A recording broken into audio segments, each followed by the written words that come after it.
और जब हमारा विश्वास जागृत होता है, देवराज नाम का ब्राह्मण जिसने कभी भगवान शिव की आराधना नहीं करी, जिसने कभी भगवत भजन नहीं करा, केवल उसकी माता शिव मंदिर जाती थी और माता के एक लोटा जल चढ़ाने का पुण्य उसको जो मिला वो साधारण नहीं था। घर का एक व्यक्ति भी अगर एक लोटा जल चढ़ा रहा है तो वो खाली नहीं जाएगा, खाली नहीं जाएगा। फिर वही बात जो छत्तीसगढ़ में कही, आज फिर कह रहा है।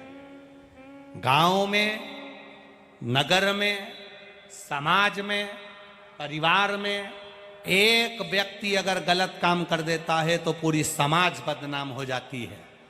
एक व्यक्ति गलत काम करता है तो पूरा घर बदनाम हो जाता है। एक व्यक्ति गलत काम करता है तो पूरा गांव बदनाम हो जाता है। उसी तरह एक व्यक्ति अगर भजन करने वाला पैदा हो जाए तो पूरा समाज, घर, गांव सब कृतार्थ हो जाए, सब कृतार्थ। 3, जिस गांव में रहते हैं उस गांव को कोई बर्बाद नहीं कर सकता। 3, पहला, पतिव्रता धर्म को पालन करने वाली नारी।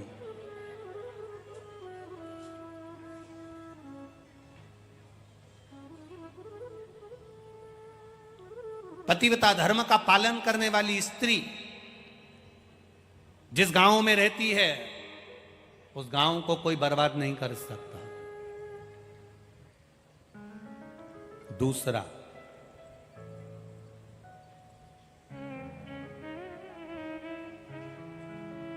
गांव में अगर कोई भगवान का भजन करने वाला, स्मरण करने वाला, भगवान की भक्ति करने वाला गांव में रहता है, उस गांव को कोई बर्बाद नहीं कर सकता। और तीसरा, कोई सत्पुरुष जो दूसरे के दुख को देखकर दुखी हो जाए, दूसरे के सुख को देखकर सुखी हो जाए, दूसरे के दुख सुख में शामिल खड़ा मिलता है, ऐसा सत्पुरुष जिस गांव में रहता है उस गांव को कोई बर्बाद नहीं कर सकता। ये 3 हमारे गांव की रक्षा कर ले, गांव की रक्षा कर। जिस गांव में से गाय माता को एक रोटी भी नहीं मिले, गाय, जिस गांव की गाय भूखी रहे, दरवाजे दरवाजे पर फिरने वाली गाय अगर एक रोटी भी प्राप्त नहीं करती, उस गांव की दशा बिगड़ने में देरी नहीं लगती। जिस गांव के दरवाजे पर गाय भूखी ना रहे, जिस गांव के दरवाजे पर किसी भी द्वार पे से एक रोटी भी अगर गौ माता को मिल रही है, वो गांव बर्बाद नहीं हो सकता। उस गांव में कभी बड़ी बीमारी प्रवेश नहीं कर सकती, वो गांव बचा रहता है। कोरोना जैसी महामारी आई, कोरोना जैसी बीमारी आई, बड़े बड़े शहर, बड़े बड़े नगर, बड़े बड़े गांव, बड़े बड़े खेड़े, ना जाने कितने कितने लोग मर गए। पर कोई कोई गांव आपने भी देखा होगा, कुछ गांव तो आपके पास में भी होंगे, कुछ गांव आपसे लगे हुए होंगे, कुछ गांव जिस गांव में तुम रहते हो उसके पास में होंगे, कुछ गांव ऐसे हैं जिस गांव में कोरोना महामारी भी टच कर कर चली गई पर किसी की जान हानि नहीं हुई। अर्थात वहां कोई पतिव्रता धर्म का पालन करने वाली नारी रहती है, वहां कोई सत्पुरुष रहता है, वहां कोई भजन करने वाला सन्यासी, तपस्वी, साधक, उपासक, कोई संत, कोई साधु, कोई गुरुजन वहां निवास करता है। जिसके चरण पड़ते हैं वो रज उड़ती है और उड़ी हुई रज ना जाने कितनों का कल्याण कर देती है। वो साधारण सी भूमि हो ही नहीं सकती। देवराज नाम का ब्राह्मण जो चोरी कर रहा है, धन ला रहा है, देवराज ब्राह्मण चोरी कर कर धन ला रहा है, चोरी कर कर धन ला रहा है। आपको कथा में कहा था, चोरी व्यक्ति कब करता है, उसके पेट भरने जितना तो मेरा परमात्मा सबको देता है। यहां जितने आप लोग बैठे हो ना, सबके पेट भरने की जवाबदारी, जो कथा में आए नहीं आए, जो सुने नहीं सुने, सबके पेट भरने की जवाबदारी उस परमात्मा के पास में है। व्यक्ति चोरी कब करता है? पेट भरने के लिए व्यक्ति चोरी नहीं करता, पेटी भरने के लिए व्यक्ति चोरी करता है। पेट भरने तक की जवाबदारी उस परमात्मा की है। मैं पेट भर दूंगा, तेरा पेट भर दूंगा, तुझे भूखा नहीं सोने दूंगा, तेरा पेट भरने की जवाबदारी मेरी है, तो चिंता मत करना।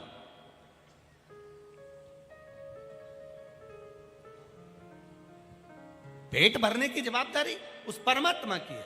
पर व्यक्ति चोरी कब करता है? जब उसकी बहुत सारी इच्छाएं जागृत होने लगती है, बहुत इच्छाएं।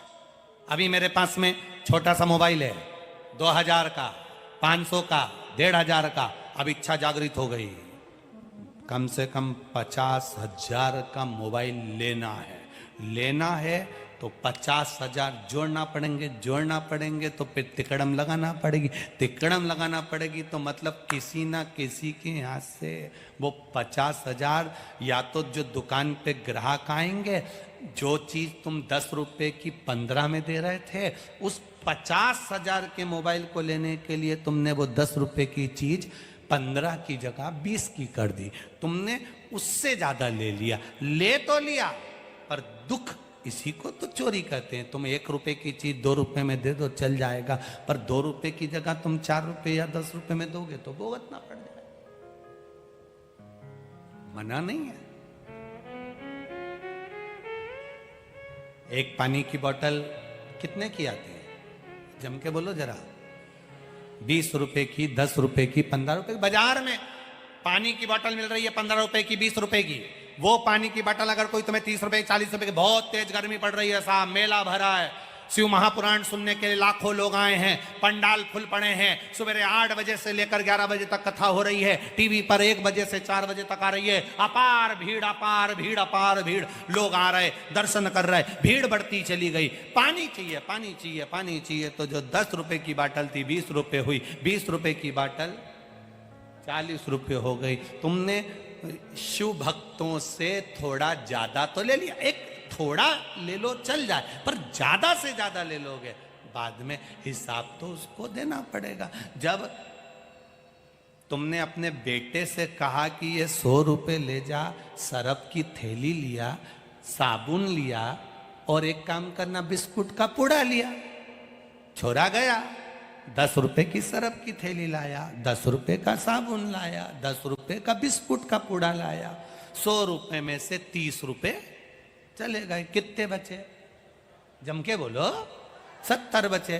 तुम्हारा बेटा 100 रुपए लेकर गया था, आया, तुमने उससे पूछा कि नहीं पूछा कितना का सामान लाया?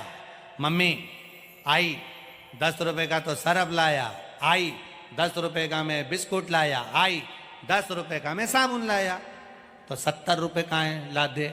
बेटे ने हिसाब दिया कि नहीं दिया? बोलो जम के बोलो। दिया ना। जब तुम अपने बेटे से 100 रुपए का हिसाब ले सकते हो, तो वो भी तो 100 साल का हिसाब लेगा कि नीचे जाके करा क्या था तूने।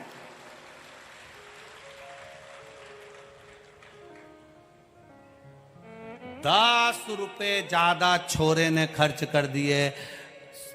30 रुपए का सामान लगाया था, 70 रुपए होना थे, 60 रुपए लेकर आया। 10 कहाँ है? 10 रुपए की मैंने टॉफी खा ली, आइसक्रीम खा ली, फिर आई ने उठाई मोगरी देखिए, वो जो कपड़ा धोने की नहीं होती, पहले लकड़ी की चलती थी इतनी बड़ी, आजकल तो वो वॉशिंग मशीन चले, यूं छिले है। पहले मोगरी चलती थी, कपड़ा को ऐसे डाल दो, नहीं जुच कूटी पड़ा। फिर आई ने उठाई मोगरी और जो धोया। तूने 10 रुपए व्यर्थ गवा दिए, 10 रुपए बेकार जगह लगा दिए, टॉफी खा गया, आइसक्रीम खा गया, जो धोना चालू करा, बस वो भी, उसके पास में भी एक मोगरी है धोने के लिए। सब मशीन है उसके पास, वॉशिंग मशीन भी है, नरक में पटक देता है, घूमते रहो, वॉशिंग मशीन नरक में घूमते रहो। और एक मोगरी उसके पास में भी, ये गदा लेके चलता है, वो चिल्ला के कहता है हम यम हैं। और उसकी धर्म पत्नी भी साधारण नहीं है, यमराज की धर्म पत्नी दुमोरना। क्या नाम है यमराज की पत्नी का नाम क्या है? दुमोरना। वो भी कम नहीं है, वो दुमोरना भी धोना काम करती है, बस एक ही काम उसका धोना, लोग कहते हैं उसका नाम धुमोरना, धुमोरना नहीं धोना। खूब पचिट पचिट के मारे। इसीलिए कहते हैं महाराज, मत बुरे कर्म कर बंदे वरना पछताएगा, भगवान की आंखों से तू बच नहीं पाएगा, तू बच नहीं पाएगा। अरे ओ अज्ञानी मत करना दानी, तेरे कर्म का फल भी तू ही पाएगा, जैसा किया तूने तेरे आगे आएगा। मत बुरे कर्म कर बंदे वरना पछताएगा, भगवान की आंखों से तू बच नहीं पाएगा, तू बच नहीं पाएगा। अरे ओ अज्ञानी मत करना दानी। अपने कर्म का भोग हमें अपनों को भोग, स्वयं को भोग, कोई दूसरा नहीं भोगेगा। शिव तत्व की प्राप्ति, शिव महापुराण की कथा कर रही है, भगवान शंकर का संवाद कर रहा है। देवराज नामक का ब्राह्मण जिसने कभी शंकर के मंदिर नहीं गया, कभी देवालय नहीं गया, कभी भगवान की शरणागति में नहीं गया, और शिव की शरणागति में ना जाकर वो देवराज चोरी करना प्रारंभ कर दिया, धन चुराया, चोरी कर कर धन को लेकर पहुंच गया शिव मंदिर में। शरीर में ताप हो रहा था, मंदिर में जाकर मौन होकर बैठ गया। शरीर में ताप पड़ रहा है, बुखार आ रहा है, शरीर कष्ट भोग रहा, कष्ट भोग रहा। और जब शरीर में ताप पड़ा, शिव महापुराण की कथा चल रही थी शिव मंदिर के अंदर। ब्राह्मण देवता कथा करते करते कह रहे थे हर हर। जैसे ही कहा हर हर महादेव, देवराज को गुस्सा आ गया, क्योंकि मेरे शरीर में ताप पड़ रहा है, बुखार आ रहा है, और ये पंडित जी तो चिल्ला रहा है, बहुत तेज तेज चिल्ला रहा है। जब शरीर में कष्ट है तो फिर चिल्लाना क्यों? चिल्लाए।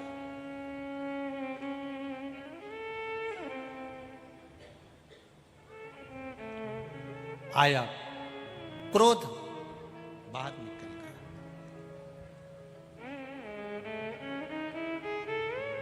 विद्वान की विद्वत्ता की सबसे बड़ी निशानी है, विद्वान की विद्वत्ता की सबसे बड़ी निशानी है क्रोध का परित्याग। आप बहुत विद्वान हो गए, बहुत विद्वत्ता आप में आ गई, बहुत बड़े विद्वान आप बन गए, और मालूम पड़े क्रोध थोड़ा सा रह गया तो वो व्यर्थ है महाराज, बेकार, फिर उसकी कोई महत्वता नहीं, उसकी कोई मूलता नहीं है। एक मेरा माताओं से निवेदन है, और एक यहाँ पर जो भाई आए हैं उनसे भी निवेदन है, सारी जीजियों से और जितने जीजा लोग आए हैं उनसे भी निवेदन है। जब कथा में घर से निकला करो तब श्री शिवाय नमस्तुभ्यम कहकर निकला करो। जब भूमि पर कथा सुनकर यहाँ से जाओ, या कथा के बीच में जब भजन आता है, भजन के बाद श्री शिवाय नमस्तुभ्यम कहने का मौका मिलता है, तो दिल से अपने मन की बात उस महादेव से कहा करो। जितनी देर आप उससे अपने मन की बात कहोगे, वो आपके मन की बात को सुनेगा, श्रवण करता है। प्रार्थना सुनो शिव पुराण। पंडाल में बैठकर नहीं सुन सकते तो दोपहर में 1 बजे टीवी चैनल के सामने सुनो। नजदीक में रहते हो